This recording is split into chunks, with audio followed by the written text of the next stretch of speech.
I didn't argue. I didn't raise my voice. I didn't beg my daughter to reconsider. I just stood there in the driveway, holding a casserole dish I'd made that morning. Green bean casserole, her favorite since she was 7. And I listened to her tell me I wasn't welcome at my own granddaughter's first Thanksgiving. Then I set the dish down on the hood of my car, got in, and drove home. That was a Tuesday. By Friday, I'd made 3 phone calls. And by the following Monday, my daughter's life had changed in ways she hadn't even begun to understand. Let me back up. My name's not important. What's important is that I'm 64 years old. I spent 31 years as a civil engineer for the county, and I retired with a pension, some savings, and what I thought was a solid relationship with my only daughter. Her name is Lily. She's 33. She married a man named Spencer about 4 years ago, and from almost the very beginning, something shifted between us that I couldn't quite name. Spencer isn't a bad-looking man. He's got that practiced confidence you see in people who grew up being told they were exceptional. He works in marketing, something digital, something with analytics. I never fully understood it, and he makes decent money. Not great money, but decent. Lily works part-time as a dental hygienist, 3 days a week. Together, they pull in enough to live in a nice townhouse in a suburb about 40 minutes from my place in Harrisburg, Pennsylvania. Except they don't actually pay for that townhouse. Not entirely. I do. Or I did. Here's how it started. When Lily and Spencer got married, they were renting an apartment that cost them about $400 a month. Then the pandemic happened. They both worked from home. They decided they needed more space. They found a townhouse they loved in a neighborhood with good schools, already thinking ahead to kids, and the mortgage came out to $2,200 a month. Spencer's parents are in Florida. Nice people, retired school teachers, not much in savings. They couldn't help. Lily came to me. She sat at my kitchen table with those eyes she's had since she was little, the ones that have always made it hard for me to say no, and she said, "Dad, we just need help for a little while. Just until Spencer gets his next promotion." I said yes. I agreed to cover $800 a month toward their mortgage, just to bridge the gap, just for a little while. That was 3 years ago. Spencer got the promotion, then another one. Their household income went up. The $800 never came back to my account. I didn't make a scene about it. That's not who I am.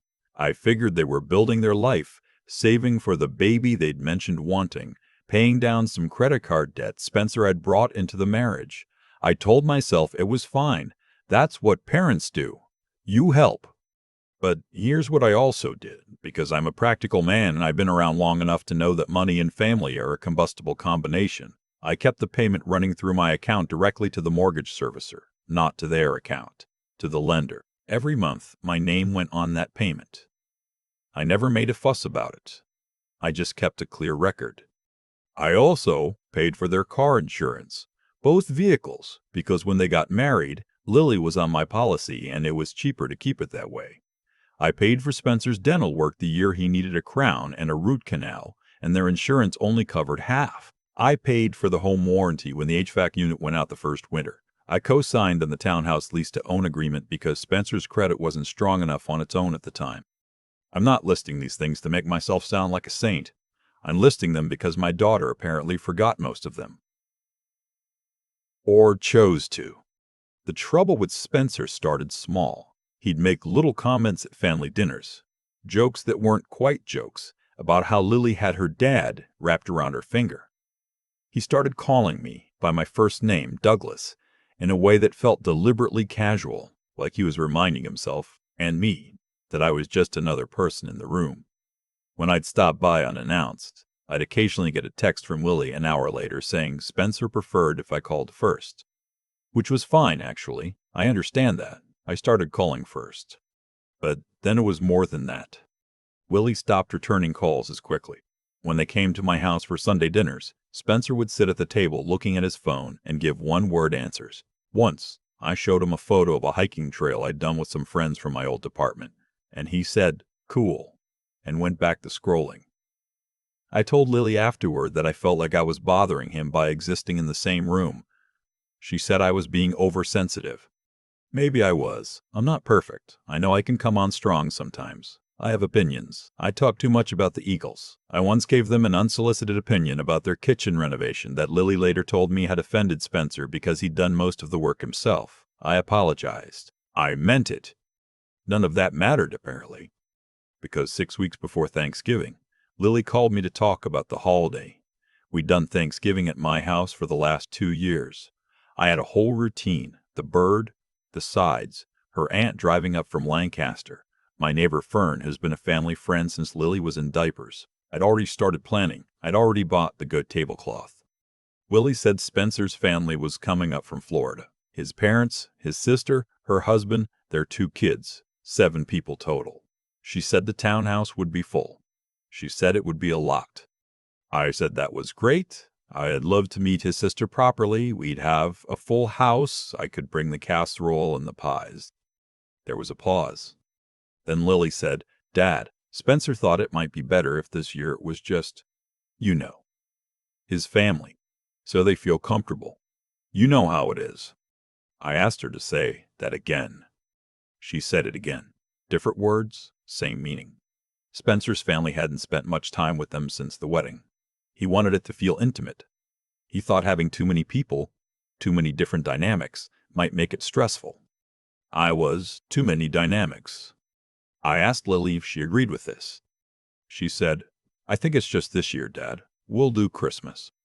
I didn't argue. I told her I understood. I said I hoped they had a wonderful holiday. I asked about my granddaughter.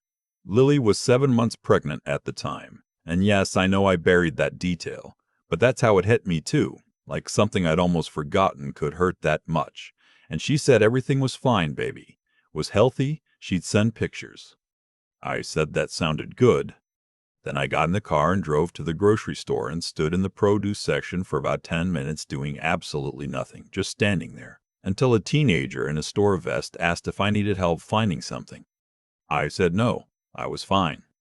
I went home and sat in my kitchen and looked at the good tablecloth I'd already laid out on the table for no reason at all. That night I called my buddy Randall, who I've known since we were both younger than Spencer is now, and I told him what happened. Randall didn't say much. He's not a big talker. He said, "So what are you going to do?" I said, "I haven't decided yet." The next morning, I woke up early. I always wake up early, old habit, and I made coffee and I sat with it. And I thought, without anger, as clearly as I could, what exactly am I doing here? I was paying $800 a month toward a mortgage on a home where I was apparently an uncomfortable presence. I was insuring 2 vehicles belonging to people who didn't want me at the holiday table.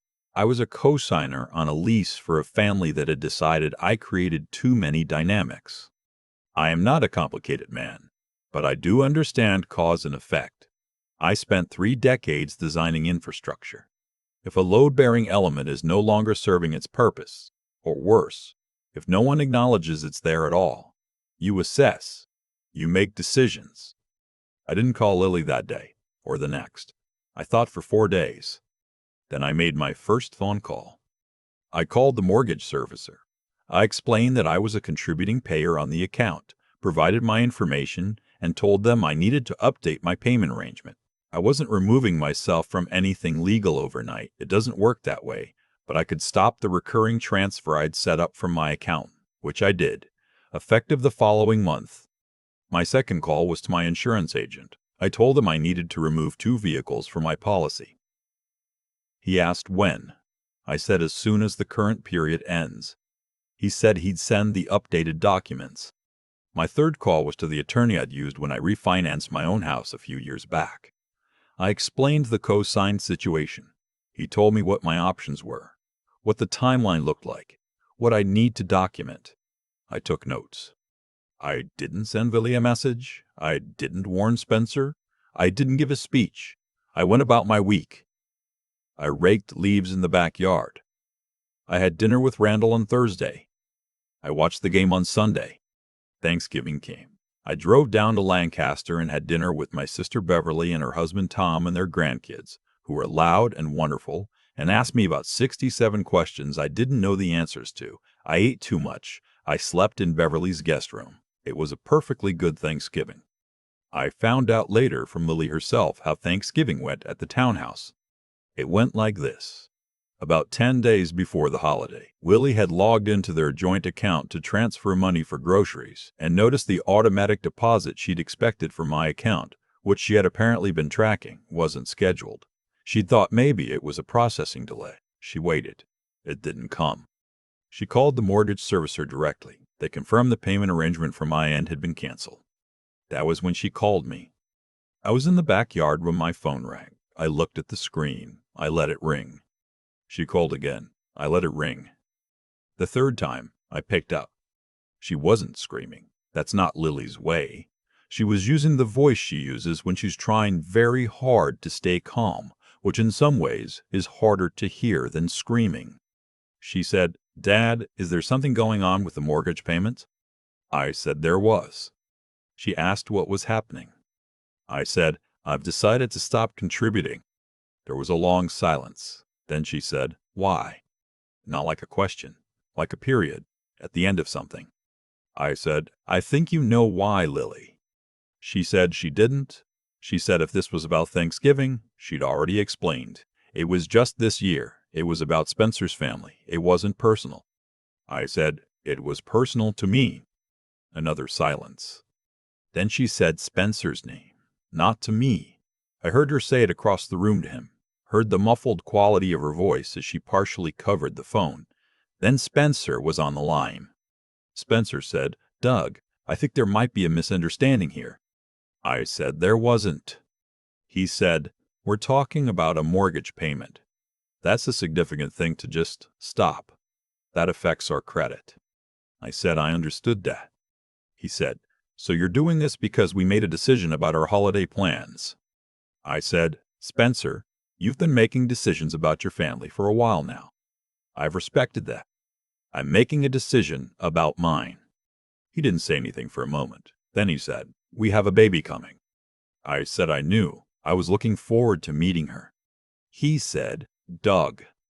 I said, "I'll let you two talk. Have a good Thanksgiving." And I hung up. They called 11 more times that afternoon. I didn't answer. That evening, I got a text from Lily that was very long and covered a lot of ground. She talked about how hard the pregnancy had been, how overwhelmed Spencer felt with the holidays, how she thought I'd understand, how she'd never meant to make me feel excluded, how she was sorry if it came across the wrong way. I read every word. I didn't respond that night. The next call came from a number I didn't recognize, which turned out to be Spencer's mother, calling from Florida. She was kind about it. She said she'd heard there was some tension and she just wanted to say that she hoped I would consider coming to Thanksgiving, that it would mean a lot to the family if I were there. I thanked her. I told her I'd already made plans. She sounded genuinely sorry. I don't blame her for any of it. Then came what I can only describe as the unraveling. Because stopping the mortgage payment was, as I told Lily 3 years ago it was, only one part of what I'd been carrying. About a week after that first phone call, Spencer's car insurance came up for renewal. My agent sent the updated policy documents showing only my vehicle. Spencer apparently hadn't thought about the insurance. Or maybe he'd assumed I'd continue it regardless. When the new documents arrived, not through me, through the standard mail process, it took Spencer a few days to realize what had happened. By the time he called his own insurance company to get a new policy, he'd been driving uninsured for 4 days. I didn't engineer that. I simply stopped renewing something that was mine to stop. Getting his own insurance, at his age and with a minor citation from 2 years ago on his record, cost him nearly twice what I'd been paying. Then there was the matter of the home warranty. Mine expired in January. I'd been renewing it annually. I let it lapse. In February, the dishwasher broke. Then the garbage disposal. Then, in March, and I almost felt bad about the timing of this one, almost, the HVAC unit started making a sound that the technician described as expensive. I didn't hear about any of this in real time. I heard about it later, from Lily, in small pieces, over the course of several conversations that began in December and stretched into the new year. Because Lily did call me back. She called me on the Sunday after Thanksgiving, when I was back home and had settled back into my regular routine. She called and she talked, and this time it was different. This time she wasn't using the calm voice. She wasn't negotiating. She was just tired. She said, "I didn't realize how much you were doing." I said, "I know." She said, "Spencer didn't either." I said, "I know that too." There was quiet between us. Then she asked if I wanted to come for Christmas. She said it quietly, like she wasn't sure I'd say yes. She said Spencer's family would be gone by then. She said she wanted me there when the baby came in January. If I still wanted to be. If I still wanted to be. I took a breath. I said, "Of course I want to be there." She started crying then. Not dramatic crying. Just that quiet kind that happens when someone's been holding something in for a long time and finally lets go of it. We talked for a while. About the baby. About names they'd been considering. About how the nursery looked. About green bean casserole. I didn't come riding in with conditions. I didn't make Spencer apologize on the phone. Didn't demand a list of acknowledgments. I'm not interested in winning. I never was. I just needed my daughter to see me. Not as a financial line item. Not as a convenient resource, but as her father who had shown up for her entire life and deserved, at the very minimum, a seat at his own family's table. We worked out the mortgage differently going forward. A smaller amount, structured more like a loan. Lily's idea, actually, not mine. Spencer called me in early December. It was awkward. He's not a man who apologizes easily. I understand that type. I was married to one once, but he said enough. He said he hadn't thought about what things looked like from my side. He said he was grateful for what I'd done. He said he wanted to do better. I told him I appreciated that, and I meant it. My granddaughter was born on the 14th of January, a Tuesday. 7 pounds, 3 ounces. They named her Ruth. I was in that waiting room for 6 hours. I got bad coffee from a vending machine and read a 2-month-old Sports Illustrated someone had left on a chair. When Spencer came out and told me she was here, that they were both okay, he shook my hand and his eyes were red, and just for a moment, he looked like a much younger man, overwhelmed and grateful and a little bit scared, the way new fathers always look. I shook his hand back. I went in and held my granddaughter, and she was warm and small, and she smelled like something I'd forgotten about, that particular smell of a new person in the world. I sat with her for a long time. Willie watched me from the bed and smiled the kind of smile that doesn't need any words attached to it. I didn't need Spencer to be a different person. I didn't need my daughter to grovel or make grand statements. What I needed was for them to understand, in a way that stuck, that people who love you and support you deserve to be treated like people who love you and support you, not like an inconvenience, not like a complication in the otherwise tidy picture of someone else's family. Randall asked me later if I regretted how I'd handled it. I thought about it honestly. I said no. He nodded and went back to his beer. That's about the size of it. I still think about that green bean casserole sitting on the hood of my car. I didn't throw it. I didn't take it back inside. I just set it down and drove away. That's the image I keep coming back to when I try to make sense of everything that followed. Not the missed calls, not the mortgage servicer, not Spencer's insurance bill, just that dish on the hood of my car, going cold in the November air. People ask me sometimes, not directly, but in the way people circle around a thing, whether I think I was too harsh, whether a man my age should have handled it differently, been more patient, waited it out.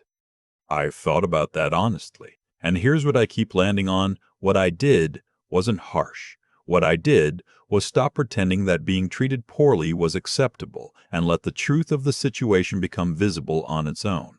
I didn't manufacture consequences. I simply stopped absorbing them on everyone else's behalf. There's something I've learned over 64 years that took me a long time to put into words. The people who love you, really love you, don't need you to shrink to fit comfortably into their lives. And when someone starts asking you to shrink, the most honest thing you can do for both of you is stop. Lily is a good person. I believe that without reservation. But good people can still make choices that cause harm, especially when they've never had to reckon with the weight of what they've been given. Spencer, too. He's not a villain. He's a man who hadn't yet been asked to stand on his own 2 feet and feel how unsteady that ground can be. The moment he had to face it, really face it, not just in theory, something changed in him. I saw it in that hospital waiting room. I saw it when he shook my hand. That's not a small thing. What held me together through all of it was something I don't think I could have explained to my younger self, but I understand now. It was knowing what I stood for and refusing to apologize for it. Not rigidly. I'm not a rigid man. But clearly, I had done right by my daughter her entire life. I had shown up. I had written checks and co-signed documents and driven 40 minutes in February to fix a garbage disposal because that's what fathers do. None of that entitled me to be treated like a complication. And when I made a decision, quietly, without a speech, to stop participating in an arrangement that required me to be invisible. That took something. It took the willingness to let a hard situation get harder before it got better. To sit alone at my own kitchen table with a tablecloth I'd laid out for no one, and not flinch. That kind of steadiness doesn't come from anger. It comes from knowing who you are well enough that you don't need the other person to confirm it. Ruth is 4 months old now. She's got Lily's eyes and, I'm told, my stubbornness. I held her last Sunday while Lily made coffee in the kitchen and Spencer watched football in the other room. And it was ordinary in the best possible way. No tension, no careful words. Just a Sunday afternoon and a baby who doesn't know yet what it cost us to get here. She'll learn her own version of it someday. I hope she learns the right one, that the people who love you quietly and consistently are worth more than you can calculate, and that the worst thing you can do is make them feel like they have to prove it. I don't need to be anyone's lesson, but if I am, I hope that's the one that sticks.